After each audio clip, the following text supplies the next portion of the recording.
الله والله والله والله الله والله. يا أيها الذين آمنوا كتب عليكم القصاص في القتلى الحر بالحر والعبد بالعبد والأنثى بالأنثى فمن عفي له من أخيه شيء فاتباع بالمعروف وأداء إليه بإحسان ذلك تخفيف من ربكم ورحمة فمن اعتدى بعد ذلك فله عذاب أليم. اے ایمان والوں، مقتولین کے بارے میں تمہارے اوپر قصاص کو فرض قرار دیا گیا۔ آزاد کے بدلے آزاد، غلام کے بدلے غلام، اور عورت کے بدلے عورت۔ اگر کسی قاتل کے لیے اس کے بھائی کی طرف سے کچھ معاف کر دیا جائے تو مقتول کے ورثہ دیت کے مطالبہ میں نرمی سے کام لیں اور قاتل اس کی ادائیگی میں خوش اسلوبی سے کام لیں۔ یہ تمہارے رب کی طرف سے ایک قسم کی آسانی ہے اور رحمت ہے۔ اب جو کوئی اس کے بعد زیادتی کرے گا اس کے لیے بڑا دردناک عذاب ہوگا۔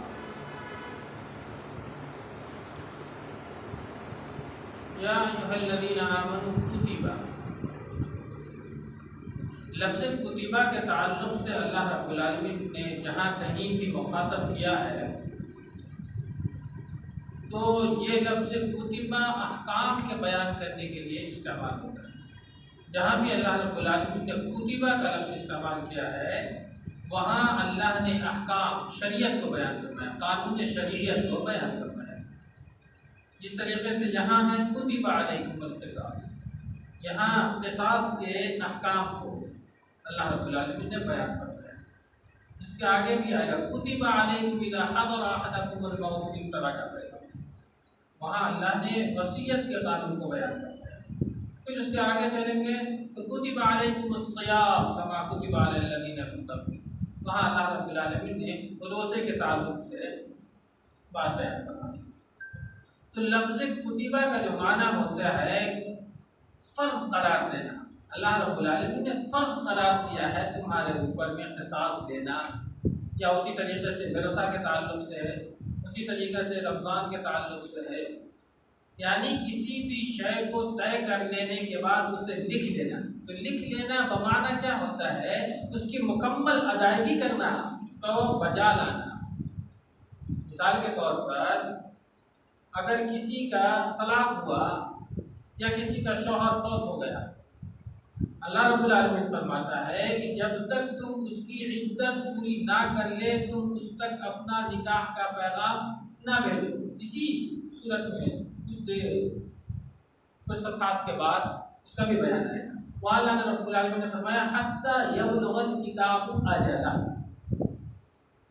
ولا تعزموا عقدۃ النکاح، اللہ نے فرمایا کہ تم نکاح کرنے کا مکمل ارادہ نہ کر لو، ہاں اگر تمہیں وہ پسند ہے ٹھیک ہے، اپنے دلوں میں اس بات کو بیٹھائے رکھو، جب وہ عدت تمام کر لے پھر اپنا نکاح کا پیغام وہاں تک جا کر کے رکھ دو۔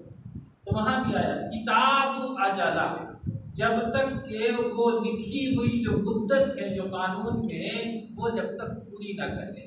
تو خلاصہ یہ ہوا کہ لفظ کتبہ یا کتاب سے جہاں بھی اللہ نے مخاطب فرمایا ہے وہاں اللہ نے احکام شریعت کو بیان فرمایا۔ علیکم القصاص فی القتل، قصاص کہتے ہیں بدلہ لینے کو، عام طور پر اس کا معنی مستعمل ہے، لیکن اگر اس کا لغت میں معنی تلاشیں گے تو اس کا معنی ہے قاف صاد صاد قصص، جس کے معنی ہوتے ہیں پیچھے پیچھے چلنا۔ قصاص کا مطلب پیچھے پیچھے چلنا، پیروی کرنا۔ اس کو دو مثال کے ذریعے سے آپ سمجھ لیں۔ حضرت موسیٰ علیہ السلام اور ان کے جو ساتھی یعنی کہ یوشع ابن نون، یہاں حضرت خضر اور حضرت موسیٰ علیہ السلام کے ملنے کا بیان ہے، تو جب حضرت موسیٰ علیہ السلام اپنے ساتھی یعنی یوشع ابن نون کو لے کر کے جب نکلے تھے حضرت خضر علیہ السلام سے ملاقات کرنے کے لیے، تو آپ نے توشہ میں یعنی سفر کے لیے آپ نے مچھلی بھون کر کے رکھ دیا تھا کہ جہاں بھی ضرورت پڑی ہم اسے کھائیں گے۔ تو جب حضرت موسیٰ علیہ السلام چلتے چلتے تھک گئے تو ایک جگہ آپ نے قیام کیا، اب قیام کرنے کے بعد وہ مچھلی جو آپ بھون کر کے لے کے گئے تھے وہ معجزانہ طور پر وہاں سے زندہ ہو کر کے سمندر میں چلی گئی۔ پھر آپ جب قیام کر لیے وہاں سے تو اپنے ساتھی یوشع بن نون سے کہا کہ چلتے ہیں پھر آگے، کیونکہ آپ کو تلاش تھی کس کی؟ حضرت خضر علیہ السلام۔ کچھ دور جانے کے بعد آپ کو بھوک کا احساس ہوا تو آپ نے اپنے ساتھی یوشع بن نون سے کہا کہ نکالو وہ جو ہم لوگوں نے تو شہر سفر لے کر کے آئے تھے۔ حضرت یوشع بن نون نے کہا کہ میں تو یہ بات آپ کو بیان کرنا بھول گیا، جہاں ہم نے قیام کیا تھا، آرام کیا تھا، وہیں وہ مچھلی معجزانہ طور پر زندہ ہو کر کے سمندر میں چلی گئی۔ تو حضرت موسیٰ علیہ السلام نے اس وقت فرمایا ذَلِكَ مَا كُنَّا نَبْغِ فَارْتَدَّ عَلَىٰ آثَارِهِمَا قَصَصًا، یہی تو وہ منزل ہے جس کی ہمیں تلاش ہے، ہم تو بہت دور نکل آئے۔ فَارْتَدَّ عَلَىٰ آثَارِهِمَا قَصَصًا، چونکہ آپ اسی آثار پر یعنی اسی قدموں کے نشانات پر آپ کیا ہو گئے؟ پیچھے پیچھے چلتے چلتے وہاں تک پہنچے جہاں آپ کی مچھلی چلی گئی۔ تو قصص کے معنی کیا ہوا؟ پیچھے پیچھے چلنا۔ ایک اور بھی واقعہ موسیٰ علیہ السلام کے تعلق سے ہی ہے، جہاں آپ پیدا ہوئے اور جب فرعون نے قتل کا حکم جاری کر دیا تھا تو جب اللہ رب العالمین نے وحی کی حضرت موسیٰ علیہ السلام کی والدہ کو کہ انہیں صندوق میں بند کرو اور سمندر کے حوالے کر دو، آپ نے صندوق میں بند کے موسیٰ علیہ السلام کی والدہ نے اور انہیں سمندر کے حوالے کر دیا، لیکن پھر بھی ماں ہوتی ہے۔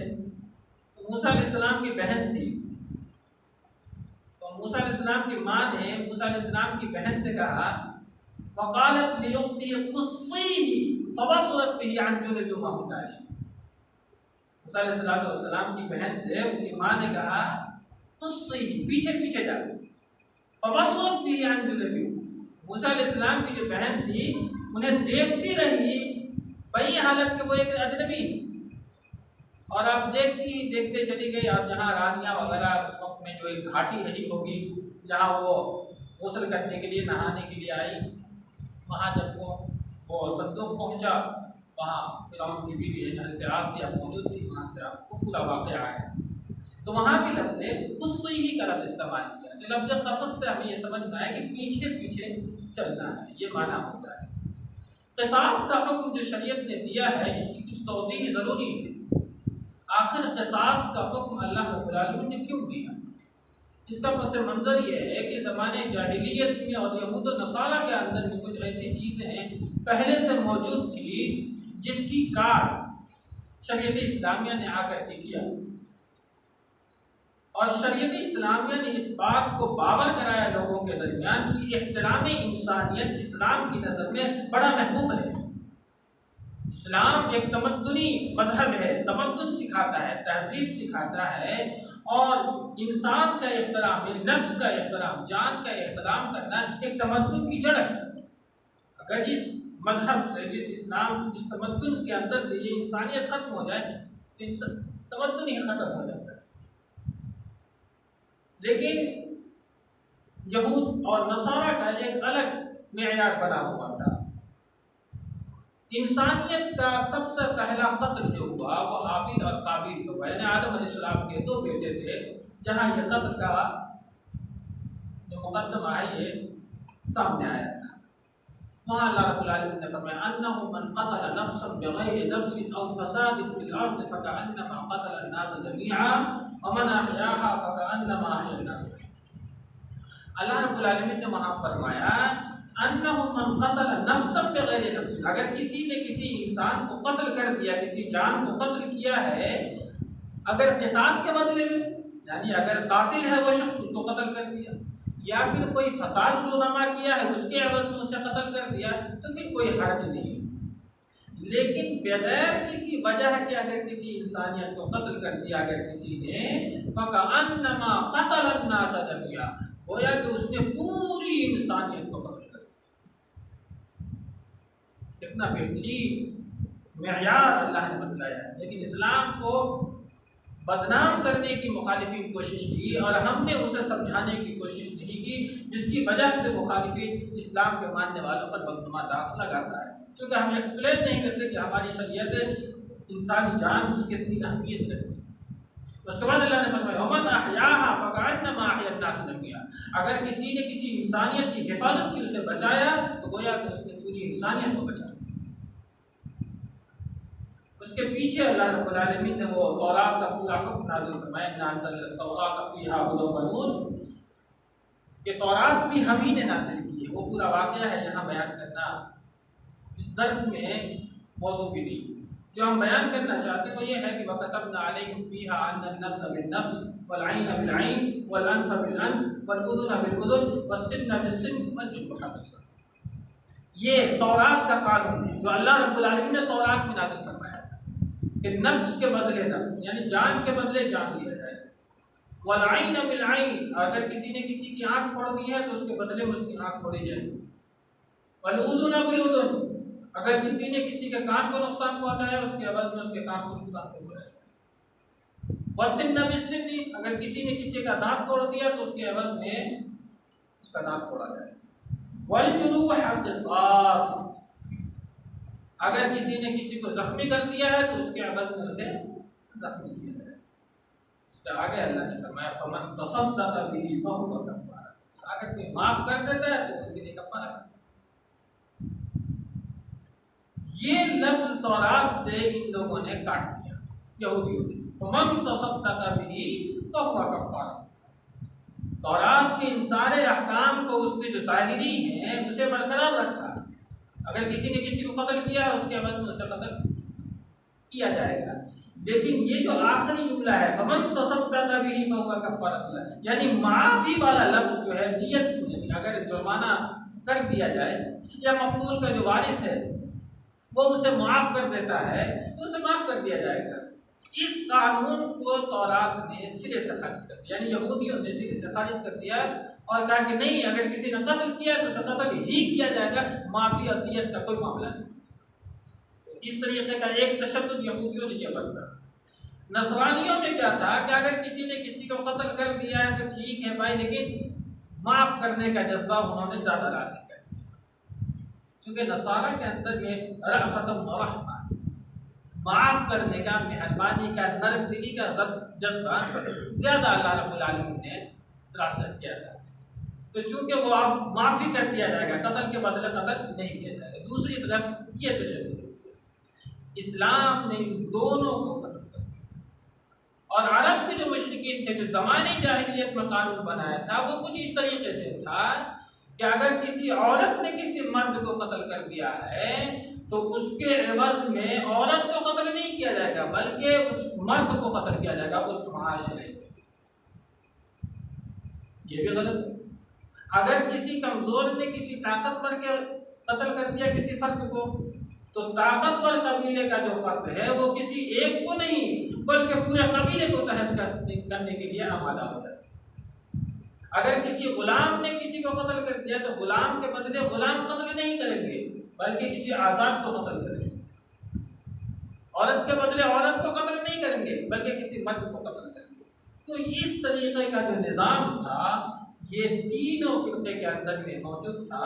شریعت نے، اسلامیہ نے اس کو مکمل سے خارج کر دیا اور حکم کیا اللہ رب العالمین نے کہ آزاد مرد اگر کسی نے کسی کو قتل کیا ہے تو آزاد کو قتل کر دیا۔ اگر کسی غلام نے قتل کر دیا ہے تو اس کے بدلے اسی غلام کو قتل کیا جائے گا، دوسرے کیوں پیسیں گے؟ والعبد بالعبد والانثى بالانثى، اگر کسی عورت نے قتل کیا ہے تو عورت کو ہی قتل کیا جائے گا، اس کے معاشرے کے مرد کو قتل نہیں کیا جائے گا۔ اس کے بعد اسلام نے فرمایا وَأَدَاءٌ إِلَيْهِ فَاتِّبَاعٌ بِالْمَعْرُوفِ فَمَنْ عُفِيَ لَهُ مِنْ أَخِيهِ شَيْءٌ فَاتِّبَاعٌ بِالْمَعْرُوفِ، لیکن اگر کسی کو کسی نے قتل کر دیا تو مقتول کا جو وارث ہے اگر وہ چاہے تو کچھ پیسے لے کر کے قاتل کو معاف کر، یہ اسلام نے اجازت دی، کیونکہ یہ حق مقتول کے ورثہ کا ہے۔ اگر مقتول کا ورثہ یوں ہی معاف کر دے تو اسے یوں ہی معاف کر دیا جائے گا، کوئی معاوضہ نہیں دیا جائے گا۔ اگر وہ معاوضہ لے کر کے معاف کرے تو بھی شریعت نے دو آپشن دیا ہے، دونوں میں سے کسی پر بھی وہ عمل کر سکتا ہے۔ وَأَدَاءٌ إِلَيْهِ بِإِحْسَانٍ، لیکن اگر مقتول کے ورثہ نے اگر کوئی رقم رکھی ہے تو قاتل جو ہے اس رقم کی ادائیگی کے لیے اگر اسی وقت تتپر ہے، یعنی اللہ نے صلاحیت مند بنایا تو اسی وقت ادا کر، لیکن مقتول کا جو ورثہ اس پر چڑھے گا نہیں۔ اللہ نے ہر جگہ احسان کا لفظ استعمال فرمایا۔ اسی طریقے سے قاتل کے لیے اگر اللہ رب العالمین نے اتنی چھوٹ دی کہ مقتول کے ورثہ نے آپ کو معاف کر دیا ہے، جرمانہ لے کر کے آپ کو چھوڑ دیا ہے، تو آپ کو بھی چاہیے کہ مقتول کے ورثہ نے جو آپ کا جرمانہ عائد کیا ہے وہ جرمانہ انہیں احسان کے نتیجے میں ادا کر دے، تاکہ آگے چل کر کے کوئی معاملہ نہ درپیش ہو جائے۔ تو یہ احسان کا درجہ ہے۔ ذالک تخفیف من ربکم ورحمہ، اللہ نے رب یہ تمہارے رب کی طرف سے ایک قسم کی آسانی ہے اور رحمت ہے۔